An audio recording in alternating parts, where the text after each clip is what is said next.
On this week's show, we're going to take a look at some changes going on over at Etsy and at eBay and try to figure out what in the world is going on.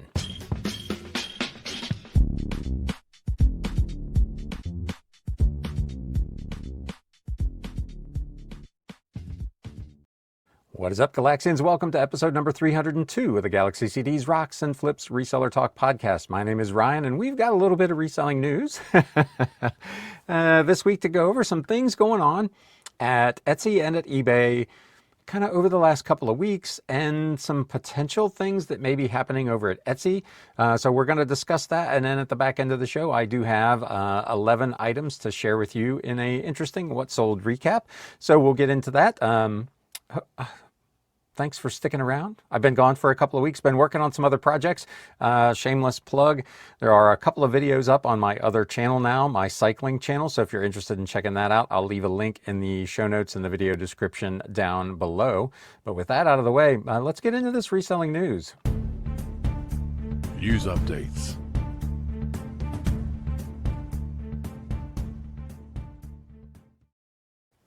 So this first thing, this is on Value Added Resource, and of course these will be linked in the show notes and the video description down below as well. Is Etsy poised to profit from expanding seller services? Recent updates point to changes on the horizon is the headline on this article by my friend Liz Morton. As Etsy prepares to report Q2 earnings, recent updates point to potential profit opportunities beyond transaction take rates, their version of final value fees, and could more paid seller services be on the horizon to boost that revenue. A seller and e-commerce consultant Cindy Baldassi recently noted in a Patreon article that Etsy has updated the benefits of their Etsy Plus plan for sellers. If you're a seller on Etsy, let me know if you subscribe to this. I've gotten several messages from them over the last months asking me to sign up, and it's $10 a month, but I just haven't found enough value there yet to do it for myself. But let me know in the comments down below if it is something that you participate in. But they did update some benefits, allowing sellers the ability to customize their shop homepages with new color themes, promising that more updates are coming soon. It's a $10 service. Like I said, you get some shop customization tools, $5 worth of credit for Etsy ads, 15 listing credits that's worth $3 a month, 50% off via Hover for a custom shop URL for a year. So if you're going to set up a custom shop, that's where this thing would actually kind of start to make financial sense. You do get a Express Premium Adobe service free for 6 months.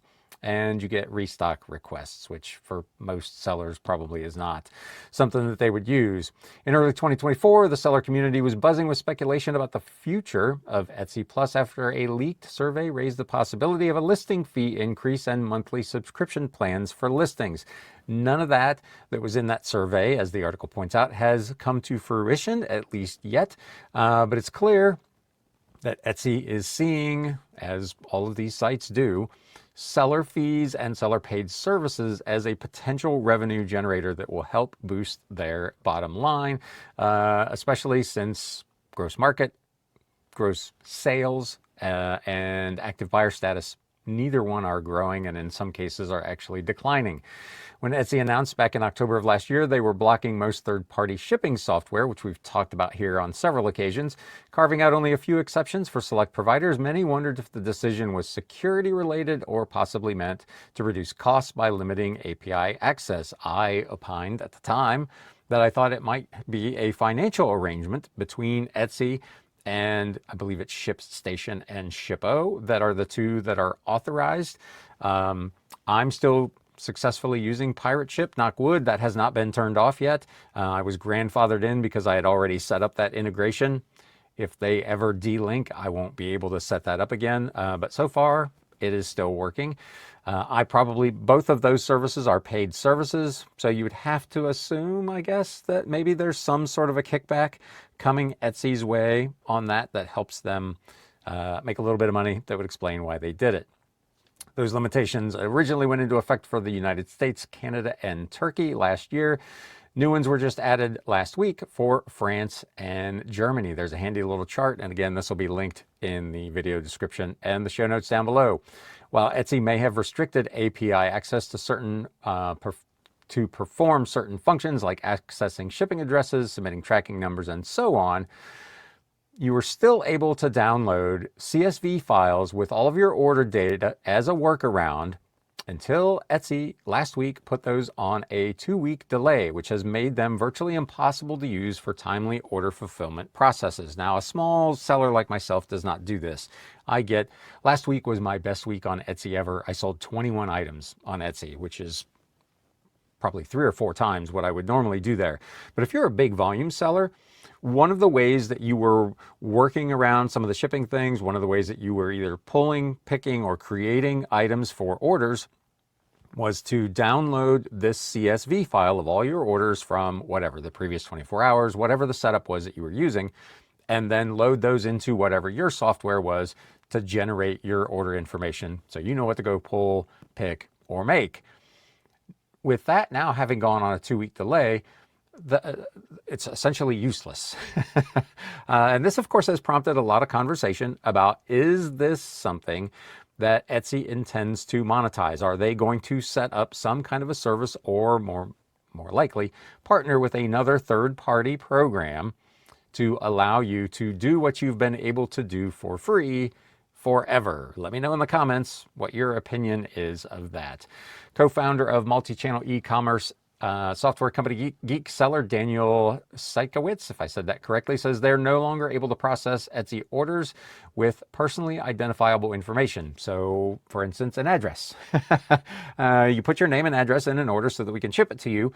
Etsy is claiming that they are restricting this data because it contains personally identifiable information.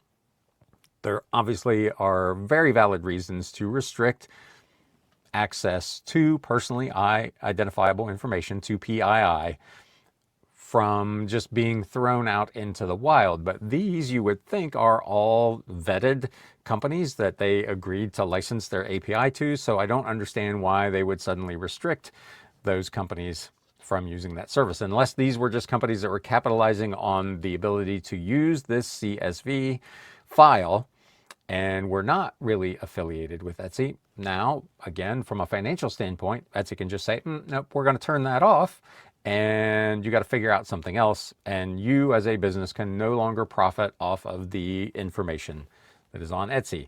Again, if you're a seller that was not using third-party software, you're being punished for Etsy's efforts to restrict that information going to third parties. So this whole thing is messy. And again, it's caused people to suggest that the Etsy may be making an effort to not support sellers who mass produce products, number one, or run operations at large scale, the kind of sellers who would be most likely to use software like Geek Seller to manage orders. There is a link to his post about that as well. Etsy has received increased scrutiny in recent years as counterfeit and copyright infringing items have appeared on the site, as well as mass-produced items drop-shipped from AliExpress and so on, which caused them to remove the API for drop shipping for software providers that provide drop shipping services last year. More recently, creativity policy changes aimed at cracking down on things like 3D printing, digital items, and generic supplies, while allowing sellers to offer tailoring, repair, and modification services that could also bolster the idea that Etsy is trying to get back to its more human, handmade roots. That is a optimistic view of that, but we'll give them the benefit of the doubt there. Another explanation, however, for shutting out third-party providers could be that rather than trying to get rid of those larger multi-channel sellers, Etsy may be maneuvering to offer those services to sellers directly for a price. In reporting on the CSV updates, Baldassi was informed by one of her readers that Etsy recently sent out a survey specifically gauging seller interest in inventory management and shipping and order fulfillment capabilities. That does make you wonder if they're not thinking about finding a way to monetize, again, on the backs of sellers who have either partnered with third-party software or have created software of their own to use this popular and commonly available file format to download and process orders, to make up for the fact that they're just not able to grow the platform organically through actually generating more sales. According to a screenshot posted on her Patreon page, the survey question said, imagine that Etsy gave you the ability to manage all of your different sales channels in one place, and you were able to complete tasks across every channel all at once. Which of the following tasks would you be most interested in using this kind of platform for? Please select all that apply. And then it had inventory management, accounting, bookkeeping, and finance, managing customer relationships, marketing and promoting my business brand, shipping and order fulfillment, reviewing stats and data to make decisions about my business, and other. Please specify. This sounds like a typical customer relationship management type software that they're thinking at least out loud about implementing, which of course they would want to charge for. While it's possible they could build out their own offerings for these services, it does seem likely, according to this article, that a faster and easier approach would be to partner with select existing players in these spaces like they did with the shipping providers. For example, they might leverage eRank for stats and data, maybe make a deal with Intuit for bookkeeping, HubSpot for CRM, and either package it all up under an all-inclusive subscription or offer services a la carte. Or both. If I only want to do part of it, I don't use QuickBooks, for instance, for my accounting. Maybe I would want to use their inventory management service so I could pick and choose which services made sense for me. I don't want to be too critical. I understand these businesses, like all of us, are here to make money. And if this is an opportunity for them to grow their business and to make more money, I guess maybe it's hard to begrudge them that. But when you're removing a seller's ability to do something that they've already always been able to do, and then potentially charge them for that same service that they used to get for free, I feel like that's going to leave a bad taste in a lot of sellers' mouths. You can let me know in the comments down below. Company could go, of course, in a completely different direction. Instead of making these seller-paid features, strike deals that would have select third parties paying for exclusive access to those APIs and seller base, which is what I suggested took place with the shipping services. Rather than doing that all themselves, they'll create partnerships with those companies who will then sell their services to you and I as end users, and then pay Etsy kind of like an affiliate marketing commission for bringing those users to their services. Really interesting stuff going on. The exact nature of these offerings is anyone's guess at this point, but Etsy does report quarterly earnings on July 30th, and there's at least a chance that we'll know more about that stuff when Josh Silverman answers questions on that call. So let me know. That's what's going on over at Etsy. This announcement with the CSV thing, as I said earlier, it didn't affect me directly. My volume of transactions isn't high enough that I use that. But if you do, let me know how disruptive this has been for your business. I saw seller comments everywhere that it was a massive, massive disruption for individuals or companies who do large numbers of orders on a daily basis that were using that CSV file export. Moving over to eBay, they have further eroded ad fee transparency, removing sold via promoted listings from order overview page. This appears to only be the case on the web, not on the mobile app, because every time I look at anything on my mobile, I'm still seeing all of this stuff. So maybe I'm on an old version of the mobile, but a lot of this I've not seen. And as you know, if you've been following along here very long, I do a lot on the mobile, not on the desktop. So sellers are up in arms about eBay's latest move to erode ad fee transparency as sold via promoted listings note is removed from the orders overview page in Seller Hub. To be fair, even when I was in Seller Hub, I really didn't look at that. Every day, I go to my payments tab and look at my sold items and the fees that are associated with those items. So whether this, and to be fair for me, everything I have, with the exception of 5 items right now, is promoted. So the likelihood, as I've said, right now, 6 to 7 in 10 of my sales come from promoted listings anyway. So it's not been a big impact for me, even if this did disappear from Seller Hub. But previously, you could go there and there would be a note with the order that said that this order was sold via promoted listing. You can see on the screenshot here, if you're watching on YouTube, where that used to show up. Now it no longer does. Let me know if this was a big trouble spot for you. Again, for me, it's not troublesome because I find that information somewhere else and always have anyway. My issue with it is it seems like an own goal, if you will. It's the removal again of something that was always there that some sellers, I'm sure, were using, that they were looking at on a regular basis.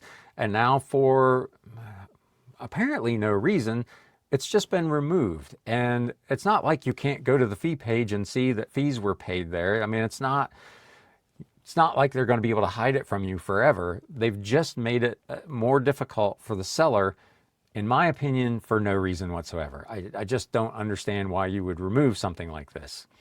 Now, eBay, as I said, has removed the note from the overview page, forcing sellers to click either the individual order or to go to the payments tab, which is what I've always done to see mine. I rarely paid any attention on the main list of sales. There's a whole list here. I'm not going to read them all of seller comments happening on eBay about this. The one other thing that I'll note, sellers express frustration with the fact they often do not see whether or not offers will incur ad fees before accepting them, which makes it difficult to negotiate a fair price while ensuring acceptable profit margin will remain after accounting for all the fees. Again, I accept all offers on my mobile app, and my mobile app is still, as of the time of recording here on, I think it's July 27th, is still showing me that this item, this offer was from a promoted listing, and I could be subject to the fee up to whatever my dynamic rate cap is. So I don't know if this is just, again, a desktop situation or if it's one of the famous eBay inconsistencies where some sellers are seeing things one way and other sellers are seeing them a completely different way. But I, for my part, as of this morning, am still seeing that on mobile. One seller said, "I'm so annoyed. I just accepted an offer that didn't mention it came from promoted listing, a phrase I'm used to seeing. Turns out it was and had promoted fees attached. I've probably accepted a few more like this without knowing. It's a problem that eBay had promised to fix about 3 years ago, but unfortunately have not." Previously promoted listing ad reports carried a caveat that data was reported in near real time, but sellers would need to allow approximately 72 hours to reconcile.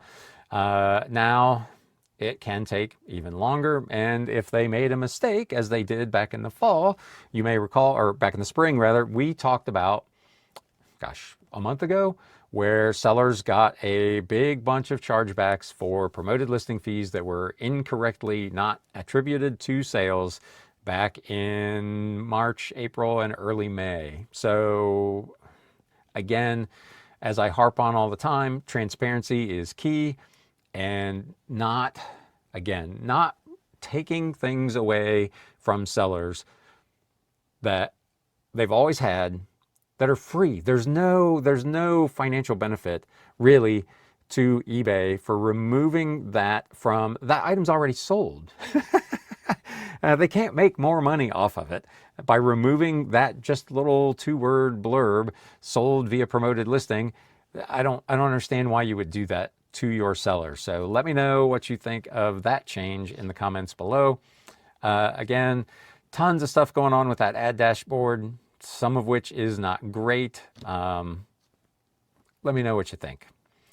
Last thing in the news, and I think a lot of this may have been pilot error. Some of it may have been a glitch, but some eBay sellers were reporting that shipping charges when the rate increase went into effect last week were $4 higher than they should have been. Otherwise, eBay sellers say shipping costs are higher than they should be after that increase, and a new irregular packaging fee may be to blame. Sellers have been reporting across social media that when those new rates went into effect on July 13th, many shipments are showing the cost would be $4 more if they ship with eBay compared to other providers like Pirate Ship.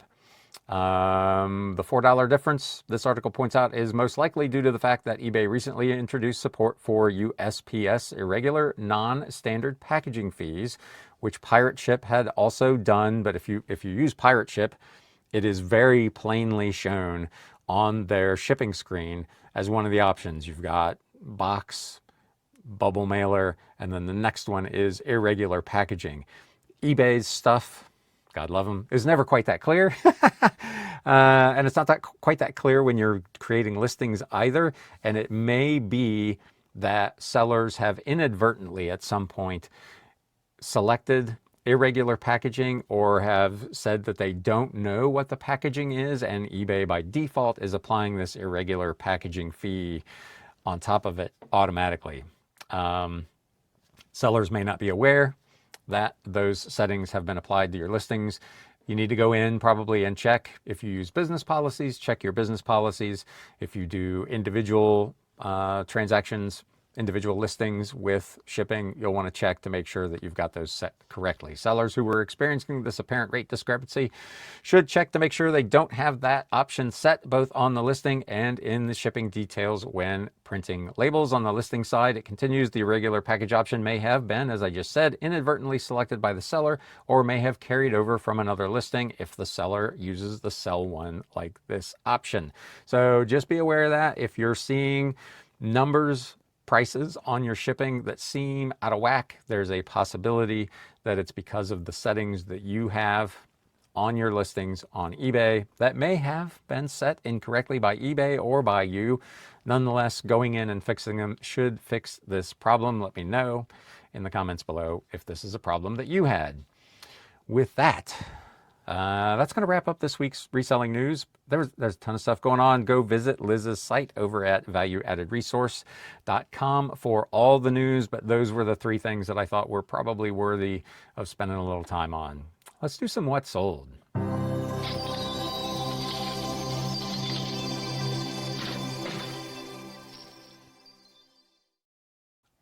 I have got, I think, 11 things for us today.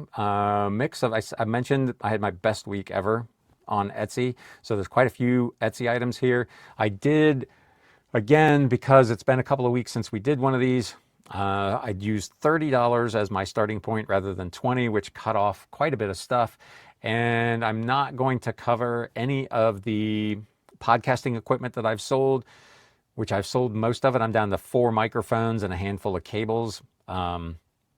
That for me has totaled well over $1,000 in the last week. So that's been super helpful, but I'm not going to cover those things because they're not a regular part of my business, and they're not probably something that you would likely be selling on your own. So this first item, this sold over on Etsy. Endymion by Benjamin Disraeli. This was a Cambridge Society illustrated hardcover from 1905, published by M. Walter Dunn. Had it listed for $39.99. I received an offer on Etsy for $30, which is right at the max that I have set for allowable offers, 25% off. I've had this book for a while. This was part of the big 15,000 book lot, so I went ahead and took that offer, $30, $5.22 for shipping.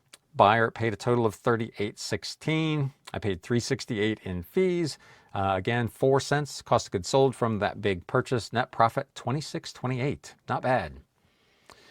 Over on eBay, old textbooks, talk about them all the time. Linear Systems by Ralph Schwartz and Bernard Friedland from 1965. A McGraw-Hill illustrated hardcover, listed and sold for $32.99. I talk about these old kind of engineering and math and physics and science textbooks all the time. Love these things. If I was out going to sales, these are the types of things I would be looking for. I'm still wading through the 9,000 or 10,000 books I bought over the last few months. If I put a dent in it, but I still can't get my car in the garage. But this is one that I picked up as part of a bulk buy when I was out actually going to sales for 50 cents. This sold for $32.99 plus shipping and tax. I paid $6.09 in fees, $2.94 in ad fees. Again, that 50-cent cost of goods sold, net profit $23.46. Another one on eBay. This was another part of another separate bulk buy into this, also for 50 cents. Aphasia by Arnold Pick, translated by Jason W. Brown. This is a hardcover in its dust jacket from 1973, published by the Charles C. Thomas Publishing Company. $34.99 plus shipping and tax. $41.82 was the buyer's total. $5.94 in fees, no promoted listing fee, yay me. 50-cent cost of goods sold led to a net profit of $28.55.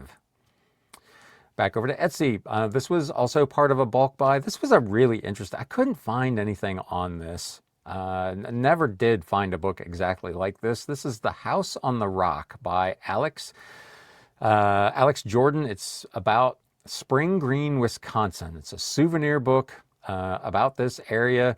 Hardcover, probably 11 by 14. If you're watching on YouTube, you can see there's like a circular, what looks like an emblem on the front. It is actually a rock, almost like it's about the size of a coaster, with art on it of this Spring Green, Wisconsin, the house on the rock. This guy built this enormous house kind of on the side of a mountain type of deal. Really interesting book.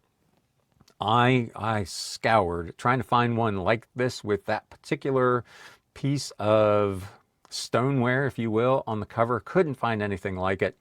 Listed it for $34.99 because I just wasn't sure what to do with it.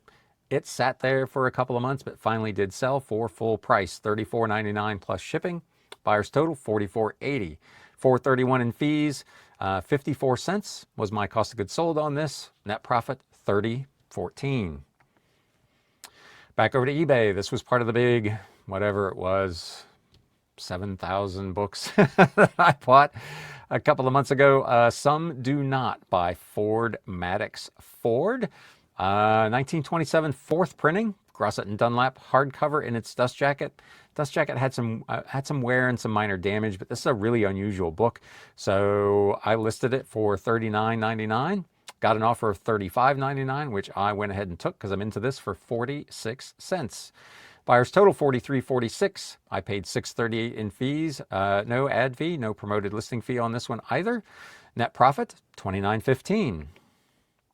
Pride and Prejudice by Jane Austen. This was a Book League of America hardcover from 1940. Again, part of that same huge buy. There are a bunch of these 1940 through 1942 Book League of America hardcover kind of classic literature. Some of them are worth $3 or $4. Some of them are pretty good. This was $39.99 plus shipping. $49.11 was the buyer's total. $7.16 in fees. $3.49 in promoted listing fee. Cost of goods sold again on this, part of that big lot, 46 cents, $28.88 in net profit. If you're out looking and you see these Book League of America books, they might be worth taking a look at. Like I said, some of them are cheap. Like you list them 2 or 3 at a time in a like kind of a bulk listing, but some of them are pretty good. Old Cookbook, The Joy of Cooking by Irma S. Rombauer. This is a 1941 sixth printing rather from Bob's Merrill hardcover in, to be fair, pretty rough shape, but these 1940s era versions of this book still bring pretty good value even if they're in pretty mediocre condition. This brought $39.99 plus shipping over on Etsy. $4.71 in fees. This did sell through the offsite ad program, so $6.89 in the offsite ad fee, which is a painful little bite. 46 cents cost of goods sold, net profit $27.93. That would have been a lot more fun without that $7 ad fee.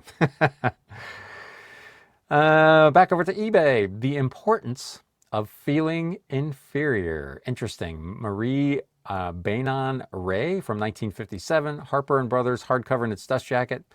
Actually in pretty good shape. A little bit of fading on the dust jacket, but all in all, in really nice condition. Had this listed for $49.99. Got a $45 offer, which I went ahead and took because this is another one that I'm into for 4 whole cents. Buyer's total, $53.91. $7.82 in fees. $37.14 net profit on that item. Talk about bound magazines from time to time. This is another one. This was part of the huge buy that I just completed a few weeks ago. The Aquarium magazine, volume 19 from 1950. This is all 12 issues in a hardcover binding. It's probably hard to see even on YouTube. It's definitely hard to see on the podcast because there's no video. But someone had written on the front cover, save for beta fish something. I don't know if it was in marker or in crayon. I could not get it off. So it wasn't, that part of it was not great. The binding itself was in really nice condition and the magazines were like brand new. Really, really nice set of magazines from 1950. All about having and maintaining aquariums. Really neat set of magazines. This was listed less than 24 hours. I had it listed for $54.99. I got an offer. I sent out an offer to a watcher for 15% off. Sold it for $49.49 plus shipping. This did go through eBay's international shipping program. The buyer's total was something like $90 with international shipping. The part that I saw was $59.35. $804 in fees, $394 in promoted listing fees. Again, cost of goods sold 46 cents. Net profit on this one, $37.05. These old bound magazines, this one was a super fast seller, less than 24 hours. They don't always sell that fast, but they almost always bring pretty decent money. Old book from 1929, The Ancient Explorers. This book had 15 maps in it, which was really cool. It was written by M. Carey and E. H. Warmington. It was a Dodd Mead hardcover from 1929. A little bit of wear and some minor damage at the top of the spine. Pages were lightly tanned, but a very unusual book. A part of this same huge buy, so $49.99 against the cost of goods sold at just 46 cents. That's a deal I'll take every day. Buyer's total $58.52. I paid $8.46 in fees, $4.15 for the promoted listing fee. My net profit $36.92. Back over to Etsy, Red Men in Red Square by Claude Smith from 1994. First printing hardcover in its dust jacket by the Pocahontas Press. This was about a group of Indians that went over to Moscow and did some kind of deal in Red Square. Really interesting old book. Had it listed for $69.99. Sold it as part of my end of month sale over on Etsy for $62.99. This was also part of that recent big buy. So again, capitalizing on that buy pretty much every day. Despite the fact that I haven't, I still got thousands and thousands of them to work on. This has proven to be a really, really great buy. The order total $71.96, fees $6.84, no offsite ad fee. Thank you very much. Cost of goods sold again 46 cents. Net profit on this one $55.69. And that, my friends, is our flip of the week. Let me get switched back over here so I can see myself. Not that I want to see myself really, but whatever. So let me know down in the comments, how is everybody doing? It's been a couple of weeks. I intended to try to do a show last week, and I had some stuff going on and just didn't get around to it. So I'll try to be a little more consistent. I know it's costing me subscribers. I've lost 15 in the last week by not having a show, so I apologize. It is what it is. I'm enjoying very much working on my other channel and doing those videos and getting the rides in. So that has been super beneficial for me. Someone commented on the last video I did on this channel that I seemed to be in maybe much better spirits, better mood. And that is, I feel like that's true. I feel a lot less stressed about this. I was looking forward to coming down here today to do this. So hopefully you got some benefit out of it. If you did, please do me a favor and hit that thumbs up button. If you're not currently a subscriber, I can't promise you I'm going to be here every week, but I'll do what I can to bring you the most important of the reselling news and some what sold. With that, my friends, until next time, it's time to sell. Thanks, guys. You have been listening to the Galaxy CDs Rocks and Flips Reseller Talk podcast. Thank you so much for tuning in, and we will catch you again next time.